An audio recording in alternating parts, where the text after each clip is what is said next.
ଆରେ ସକାଳ ସକାଳ ପଖାଳ ବାଡିକି ବାହାରି ଗଲେଣି। ହଁ ଆଜି 2-4 ଜଣଙ୍କର ହେଲ୍ପ କରିବାର ଅଛି। ତମ ସହ ଗୋଟେ କଥା ଥିଲା। କୁହ। ଇଏ ହଉଛି ପଶା ଫୁଲନା ବାଡି ପଶା ବେହେରା ମୋ ସାଙ୍ଗ। ହ୍ୟାଲୋ ନମସ୍କାର। ଦମନ ପଶା ଗୋଟେ ମାଇକିନା ଭଲ ପାଉଛି। ସେ ମାଇକିନାର ଘଇ ତ ରାଜି ନାହିଁ, ସେଥିପାଇଁ ସେ ତା ଚେନ୍ନାଇ ନେଇ ପଳେଇବାକୁ ବାହାରୁଛି। ଦେଖନ୍ତୁ ମିଷ୍ଟର ବାଡିପୋଷା, ମତେ ତ ଡାଉଟ୍ ହଉଛି ଆପଣଙ୍କ ବାଛୁରୀ ମୁହଁ ଦେଖି ପସନ୍ଦ କିଏ କଲା। ମୁଁ ତମକୁ ଆଇଡିଆ ମାଗୁଛି, ତମ ଉପଦେଶ କଣ ଦଉଛ? ଏଇ ଦିନେ 2 ଦିନ ଭିତରେ ଉଠିବାର ଅଛି ବୋଲି ତ ତମ ପାଖକୁ ଆସିଛି। ଦେଖ ଗୀତା, ମତେ ଯାହା ଲାଗୁଛି ଏଇଟା ତା ସ୍ୱାମୀ ପ୍ରତି ଅନ୍ୟାୟ। କଣ କହିଲ? ଅନ୍ୟାୟ? ଏତିକି ଯଦି ହେଲ୍ପ ନ କରିପାରିବ ତ ତମକୁ କୋଉ ବାଳକୁ ଦମନ ଭାଇ ଡାକୁଛନ୍ତି? ତା ଛଡା ତମ ଭରସାରେ ମୁଁ ତାକୁ ଏଠିକି ନେଇକି ଆସିଛି। ଦେଖ ଗୀତା, ଭାଉଜ ପ୍ରେମ ମିଠା ଯେତିକି ସେତିକି ଖଟା। ଆଙ୍କ କେସରେ ଯଦି ତା ସ୍ୱାମୀ ମତେ ଧରି ପକେଇଲା ତ ବାଡେଇକି ମୋ ନୁକି ଖୋଲିଦବ। ସିଧା ସିଧା କହୁନ କାହିଁକି? ଡରରେ ତମ ଫାଟିଲାନି ବୋଲିକି? ତମେ ଯାହା ଭାବିପାରିବ। ସବୁଠୁ ଅଧିକା ଗାଣ୍ଡି ମୋର ଫାଟିଲାଣି। ଫାଟିଲାଣି ତ? Exactly I feel something. ଏଇ କେସରେ କିନ୍ତୁ ମାଡ ଗୋଟାଏ ବି ତଳ ପଡିବନି। କାହିଁକି? ଝିଅ ପୁଅ ତ ରାଜି ଅଛନ୍ତି। ଆରେ କେସ୍ ମତେ ଅଲଗା ଲାଗୁଛି। ସେ ମାଇକିନା ପଇସା ଲୋଭରେ ଅଛି, ନହେଲେ ଏ ବାଛୁରୀ ମୁହଁ କିଏ ଭଲ ପାଇବ? ତମେ ଆମକୁ ହେଲ୍ପ ନ କରିପାର, କିନ୍ତୁ ମୋ ସାଗୁ କେମିତି ବେଜିତ କରିବା ଅଧିକାର ତମର ନାହିଁ। ଏ ସହରରେ ବହୁତ ଲୋକ ଅଛନ୍ତି, ଆଉ ପଇସା ଫୋପାଡ଼ିଲେ ବାଘ ବି ଆସି କ୍ଷୀର ଦବ। ଆସ ବାଡି ପୋଷା। ଆରେ ଶୁଣ,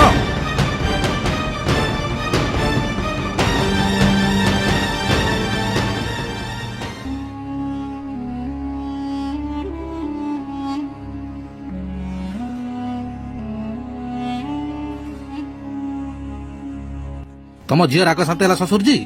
2 ଦିନ ହେଲା ଆସିଲାଣି, ତାକୁ ବୁଝେଇ ପଠେଇବା କଥା ନା ନାଇଁ? ଦମନ ସବୁବେଳେ ତ ପଦାରେ ବୁଲିଲ। ଆଉ ବୁଲିବି ନା ତ ଲୋକଙ୍କ ସେବା କେମିତି କରିବି? କଣ ହେଇଛି କହୁନାହାନ୍ତି? ରାଗିଛି ମୋ ଉପରେ, ଘରୁ ଯିବା ମନା କରୁଛି। ଗୀତା ତାର ସେ ବାଛୁରୀ ମୁଆ ସାଙ୍ଗ ସାଙ୍ଗରେ ପଳେଇଛି।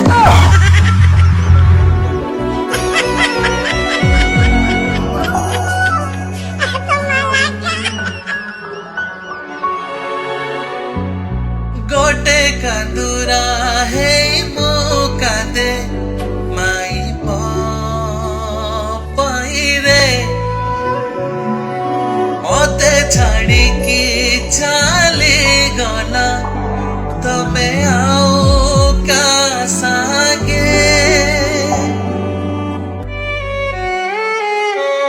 ओते देखा दिया जे तुम्हें कांध बाड़ चौरा उड़े खोजी भी मुझे माई की